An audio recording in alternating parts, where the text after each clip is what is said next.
Hey, everybody, welcome to Hammer Down on the Market Scale Network. I'm your host, Mike Bush.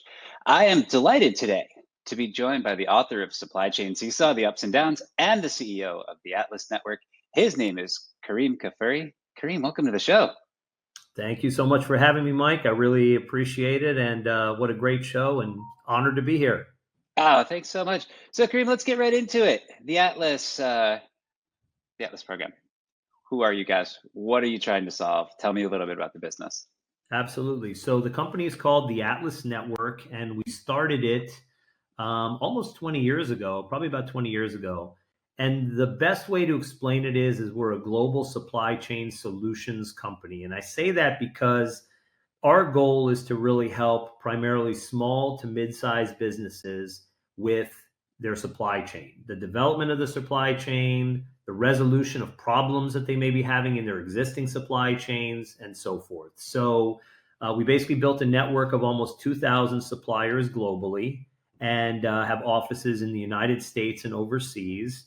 And that's the main focus of our company, to really help small to mid-sized businesses, even larger businesses, build proper supply chains, manage them, improve transparency, efficiency, and really get the best outcome that you can in the global economy and the global marketplace.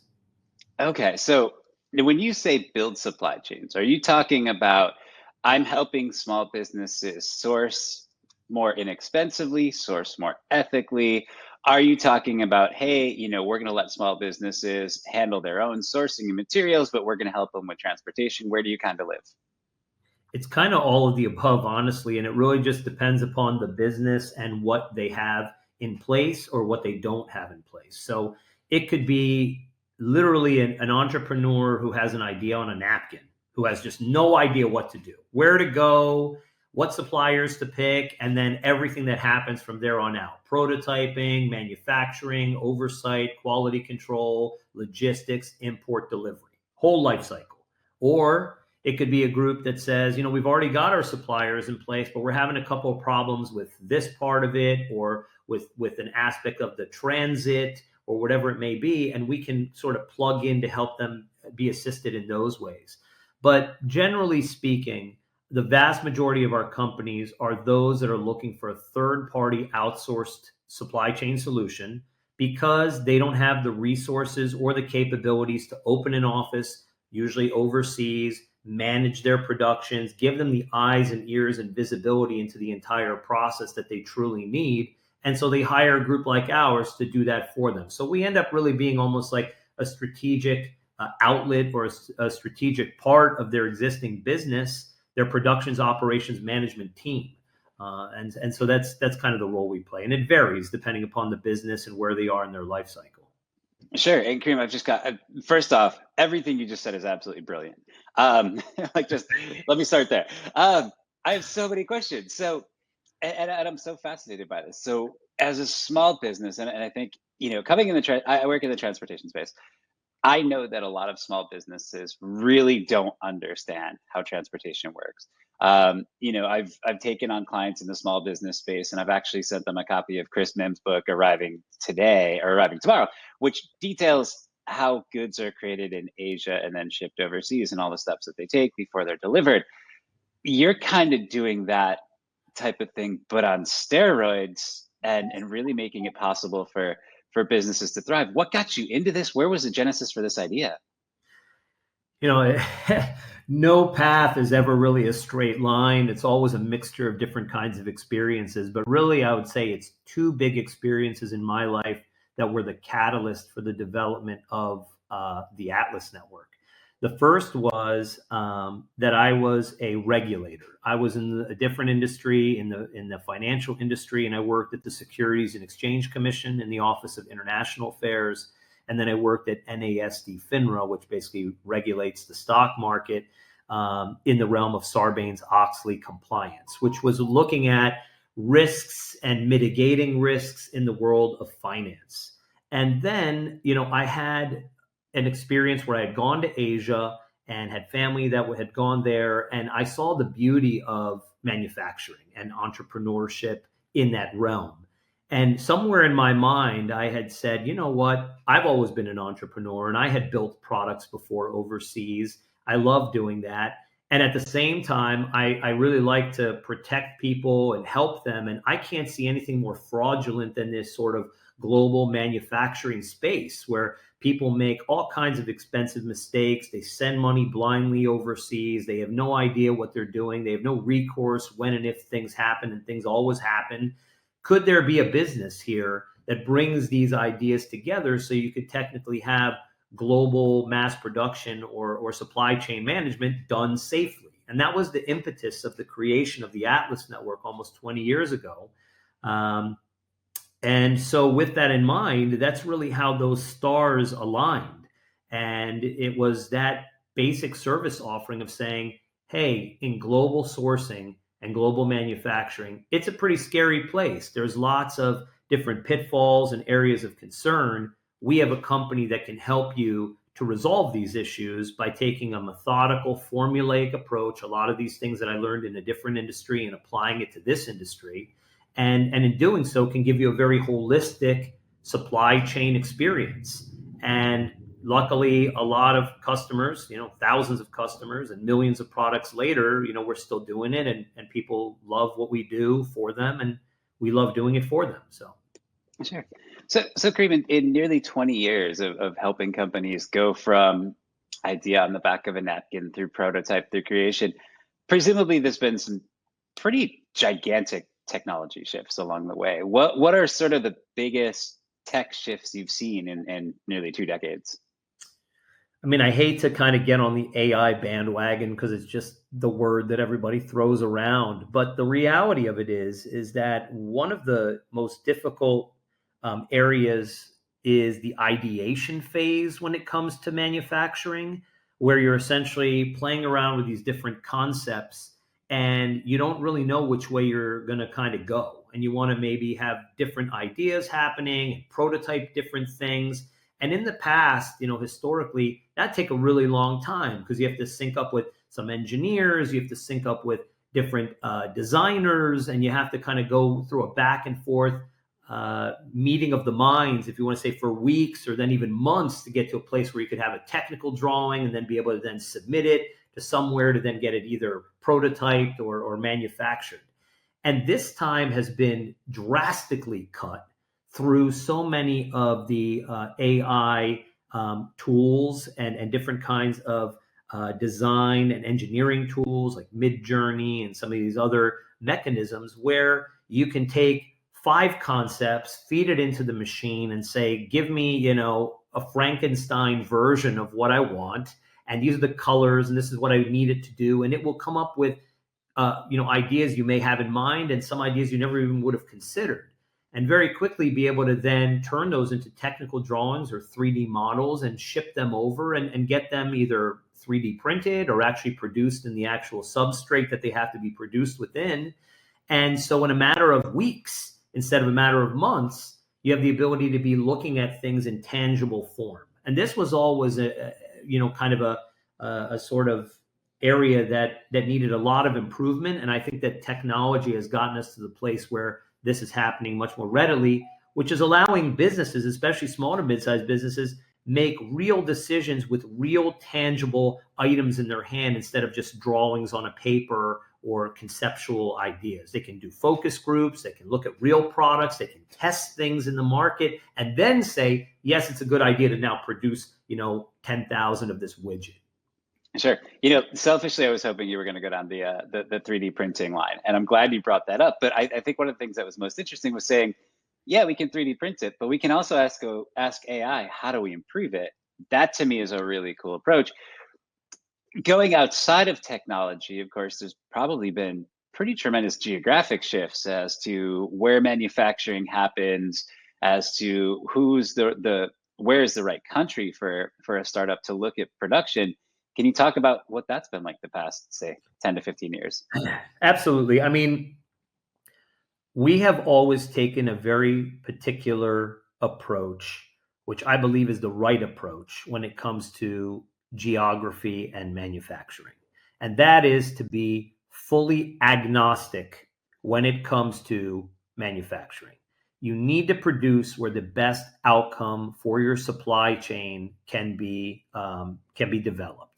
And what do I mean by that? So in many of the conversations today about nearshoring and ally shoring and is closer better and things of that nature, I consistently come back to five main factors that I talk about, that I write about, that really help you decide on whether you really are, having the best outcome for your supply chain. And that is, do they have the right materials and access to materials and costs, so on?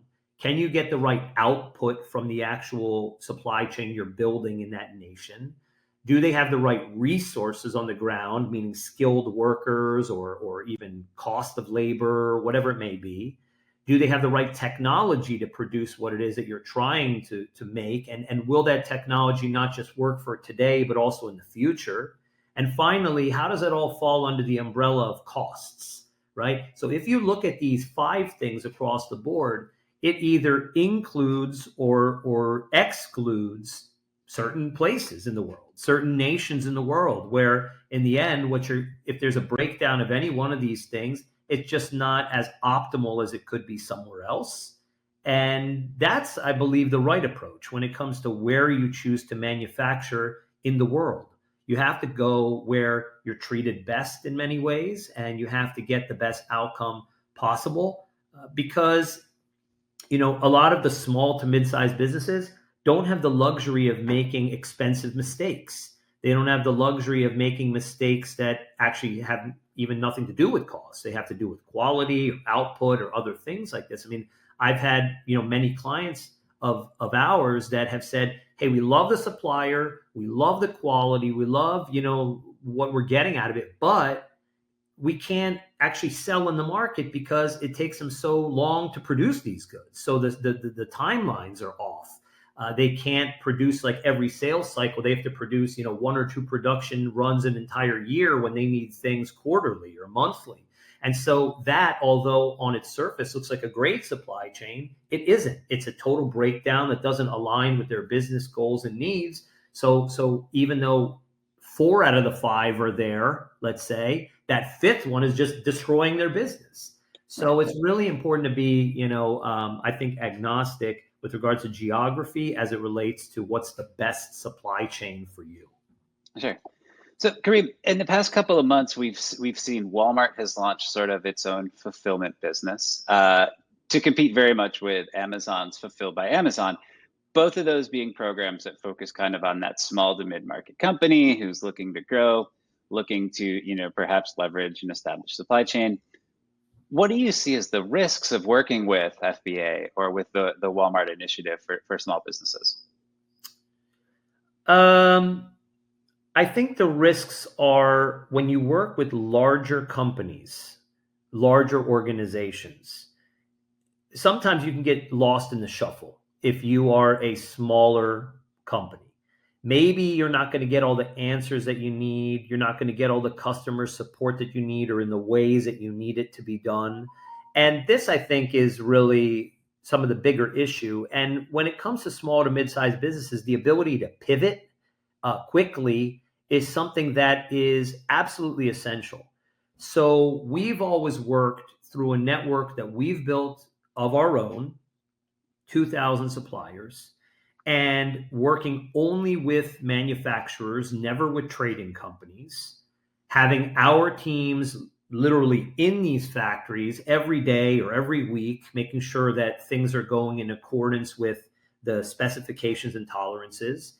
And if something has to shift or change, the ability to do so. Now, we obviously also educate the customer as to when are places where you can still make changes. And like, here is a moment where from here on out, we're just going to make 10,000 of what you've agreed to, and we're just going from there.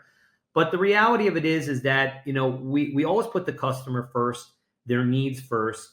And larger organizations, FBA and Walmart, so on, I think they're great. I've seen some of their new initiatives. I think that they are developing and will get bigger and better through time as they continue to develop.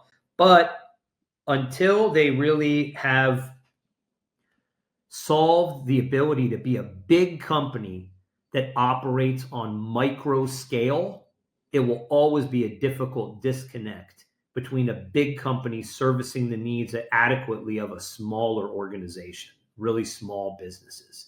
So, I think there are parts of it that are going to be done well, like the fulfillment side. That's easy enough because you get in a bunch of widgets and you put them in bins and you say, okay, we'll ship them out when you tell them to ship them out.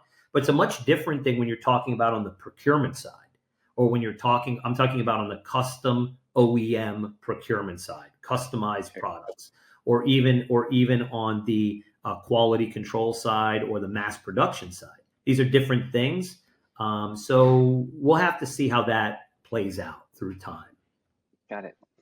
Kareem, one of my favorite questions to ask a guest is, you're talking to a new or recent college grad who says, I'm thinking about supply chain as a career path. What's the piece of advice you would give that kid? That's a good question. That's a good question. What's the piece of advice I would give that kid? I would say, first of all, I would say it's a great choice. Supply chain has never been more exciting than it is today. It's shifting, it's changing.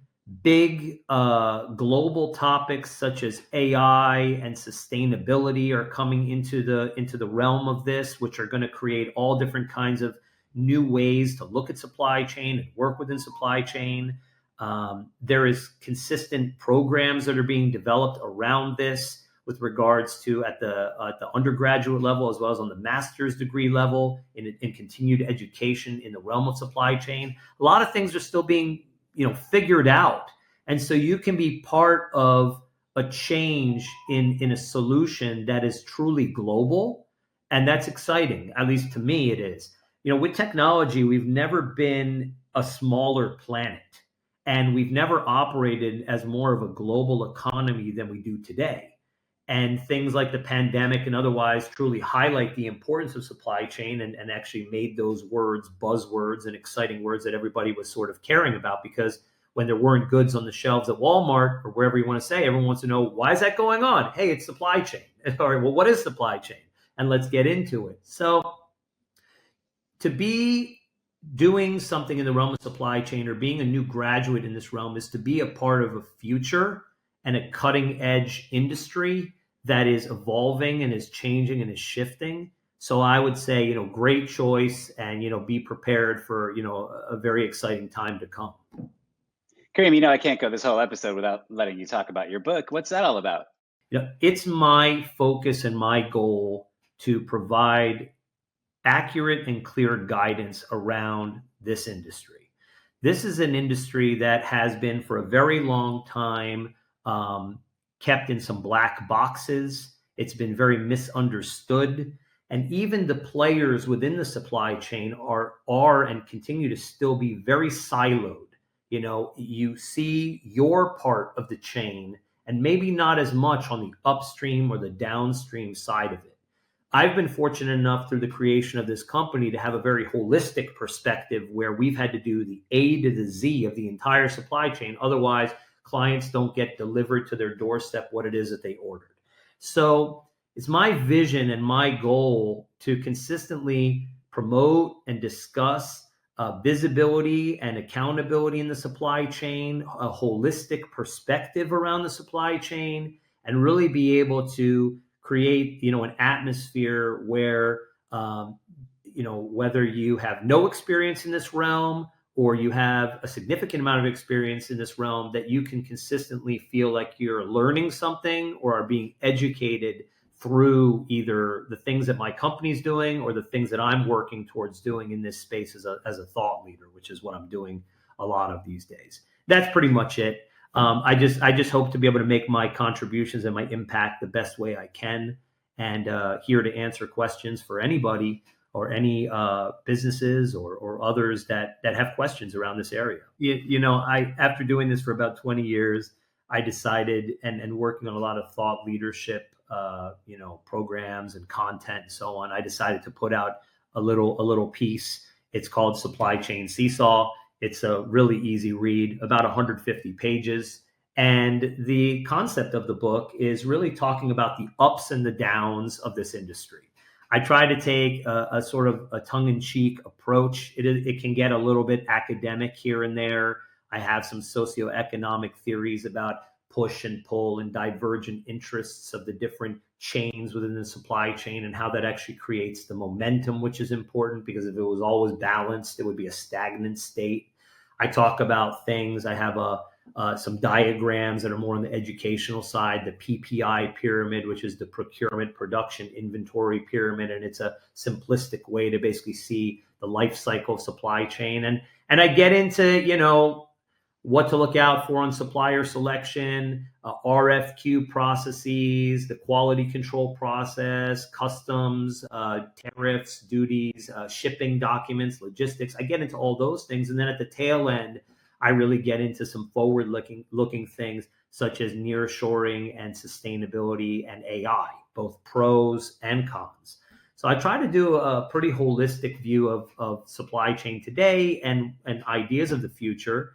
And it's really made for those that have no idea about anything about supply chain, students, individuals getting into it, or even seasoned professionals who want to have a wider range. And so, yeah, the book is Supply Chain Seesaw, and it's at supplychainseesaw.com, or also on Amazon if anybody has an interest in that. And we're going to be actually officially launching the book at ASCM in Austin, Texas, very soon, between the 9th and the 11th, actually. And it should be a pretty exciting launch there too. So. Awesome. Kerim, if somebody wants to get in touch, reach out, find out more, possibly even ask for a little bit of mentorship opportunity, or get pointed in the right direction as they're building their supply chain, how do they get in touch? Absolutely. So I'm on LinkedIn, Kerim Kfuri, as my name. My website is kerimkfuri.com. And also for my company, the Atlas Network, it's theatlasnetwork.com. Those are the biggest places for any kind of thought leadership stuff. I have a pretty good YouTube channel where people can see content consistently on different topics and areas that I'm covering, as well as, a Twitter and a Facebook and all that other kind of stuff. But those are the main platforms. And for the book, as I said, it's supplychainseesaw.com. Kerim Kfuri, guys everywhere, from president and CEO of the Atlas Network to author of Supply Chain Seesaw. Thanks so much for being on the show. Thank you so much for having me. I truly appreciate it.